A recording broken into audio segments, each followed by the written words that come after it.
जय श्री राम। बहुत बहुत स्वागत है आपका आपके अपने YouTube चैनल मानस ज्योतिष ज्ञान में। मैं हूं आपके साथ आचार्य राज मिश्रा। हम सभी लोग अपने भारतीय पर्व और त्योहार को बड़ी श्रद्धा से और बड़े प्रसन्नतापूर्वक मनाते हैं। उन्हीं में से हमारा एक महत्वपूर्ण पर्व आता है धनत्रयोदशी, जिसको हम धनतेरस कहते हैं। यहीं से जो दीपावली का पूजन है वो हमारा प्रारंभ होता है।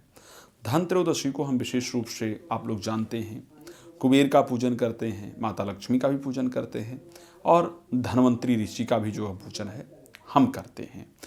और क्यों इस दिन को मनाते हैं और इस दिन को मनाने का सही तरीका क्या है? देखिए, मैंने जो जानकारी मैं आप तक पहुंचाना चाहता हूं वो बहुत महत्वपूर्ण जानकारी है, साधारण जानकारी नहीं है। आज तक धनत्रयोदशी में आप लोग सिर्फ गोल्ड खरीदते आए हैं। जनरली लोग गोल्ड खरीद लेते हैं, बर्तन खरीद लेते हैं, वाहन खरीद लेते हैं। क्या खरीदना चाहिए और किस लिए विशेष रूप से धनत्रयोदशी है, मैं मुहूर्त पर भी चर्चा करूंगा, सारी चीजों पर मैं चर्चा करूंगा। लेकिन महत्वपूर्ण क्या है? धनत्रयोदशी को धन्वंतरी ऋषि का प्राकट्य हुआ था। अमृत रूपी कलश लेकर के आरोग्य के देवता भगवान विष्णु के अंशावतार धन्वंतरी ऋषि का प्राकट्य हुआ था। इसी दिन माँ लक्ष्मी का प्राकट्य हुआ था और धन के रक्षक देवता कुबेर की पूजा भी हम इसी दिन करते हैं। ये तीनों पूजन हम इस दिन करते हैं। इस दिन शास्त्रोक्त विधि में भी अगर देखा जाए तो बर्तन इत्यादि का खरीदना, सोना चांदी इत्यादि को खरीदना, वाहन इत्यादि खरीदना निश्चित रूप से हमारे लिए लाभप्रद माना जाता है, खरीदना भी चाहिए। लेकिन इस दिन विशेष रूप से क्या करना लाभप्रद है, जो शायद हम नहीं करते हैं? आप लोग जानते हैं धन्वंतरी ऋषि कौन है? आरोग्यता के देवता हैं। अब बर्तन खरीदने से हमें आरोग्यता तो प्राप्त होती नहीं है, गाड़ी खरीदने से तो हमें आरोग्यता प्राप्त होती नहीं है, या और कुछ सोना चांदी खरीदने से तो हमें आरोग्यता प्राप्त होती नहीं है। धन्वंतरी ऋषि कहते हैं कि तुम मनाते तो मेरी तिथि हो भाई, मनाते तो मेरा जो जन्मोत्सव हो उसको हो, लेकिन मैं क्या देने वाला हूं? मैं आरोग्यता प्रदान करने वाले देवता हूं। तुम लोग मेरे हिसाब से कुछ भी नहीं करते हो, जो मैं देना चाहता हूं उसको प्राप्त करने का प्रयास नहीं करते हो।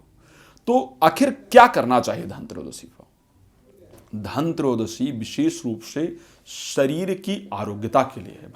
भागवत में भी सुखदेव जी ने बहुत सुंदर कहा है कि इस संसार में 6 प्रकार के सुख हैं, जिसमें सबसे बेहतरीन सुख है जो है वो शरीर की आरोग्यता है। अर्थागमो नित्यम रोगिता चा प्रिया च भार्या प्रियवादिनी चा वैशिष्य पुत्रो अर्थकरी च विद्या खड जीवलोकस्य सुखान राजन। इस संसार में 6 प्रकार के सुख हैं और सबसे पहला सुख जो है वो शरीर में रोग ना हो। ये सब सर्वप्रथम सबसे पहला जो सुख है वो ये है।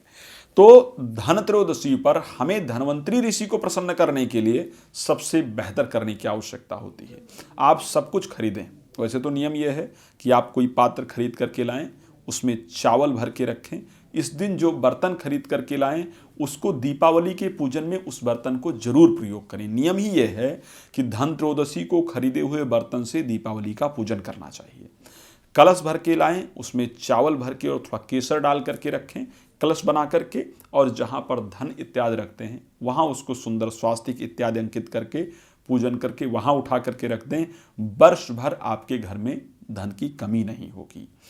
अब मुहूर्त को लेकर के अगर मैं बात करूं, ये पूजन का मुहूर्त क्या है, तो पूजन का मुहूर्त रात्रि में 9:30 से लेकर के 9:59, ये जो समय है ये पूजन के लिए बहुत महत्वपूर्ण है। इसी टाइम पर आप पूजन कीजिएगा। और कुबेर के लिए जो हम दीपदान करते हैं वो कुबेर के लिए दीपदान भी कीजिएगा। समय, चीजों को खरीदने का जो मुहूर्त है वो क्या है वो भी आप नोट कर लीजिए। 5:37 सायंकाल में लेकर के और 7:24 तक, 5:37 से लेकर के 7:24 का जो समय है वो बहुत ही शुभ मुहूर्त है किसी भी चीज़ को परचेस करने या किसी भी चीज़ को खरीदने का। मैं आ रहा था कि आखिर हमें इस दिन और क्या करना चाहिए।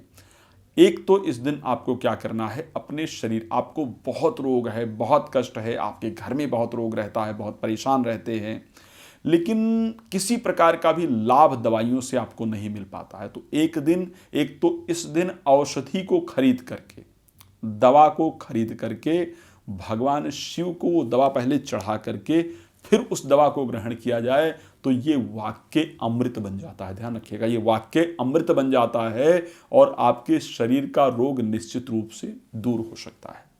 दूसरा, इस दिन और क्या करना चाहिए? औषधि वितरण करना चाहिए। दवा का दान इस दिन बहुत फायदेमंद हो सकता है।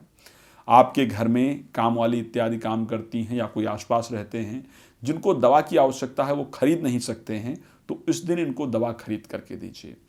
च्यवनप्राश इत्यादि ये भी एक प्रकार की औषधि है, खरीद करके विटामिन की जो टैबलेट हैं वो खरीद करके और श्रद्धा से 5 लोगों को दान करने का प्रयास कीजिए।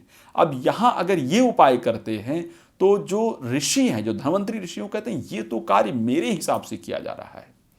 अगर ये जो व्यक्ति है वो मुझे पसंद है कि ये मेरा कार्य कर रहा है, तो उनका आशीर्वाद प्राप्त होता है। आपके शरीर में तो आरोग्यता होती है, आपकी आयु में वृद्धि होती है, घर में धन इत्यादि का संचार रहता है। एक और चीज़ बता दूं, संस्था में भी 5 दिवसीय दीपावली का पूजन प्रारंभ होने जा रहा है। तो यदि आपको अपने लिए कोई रत्न प्राप्त करना है, रुद्राक्ष प्राप्त करना है, वैदिक जन्म पत्रिका सिद्ध करानी है, कुंडली बनवानी है, अपने बारे में जानकारी प्राप्त करना है, तो आप लोग संस्था में संपर्क कर सकते हैं। चैनल को सब्सक्राइब जरूर करके रखें। मैं और कुछ विशेष जानकारी आने वाले समय में चैनल पर अपलोड करने वाला हूं, तो आप सब्सक्राइब करेंगे तो आप तक इन्फॉर्मेशन पहुंच पाएगी। जय श्री राम।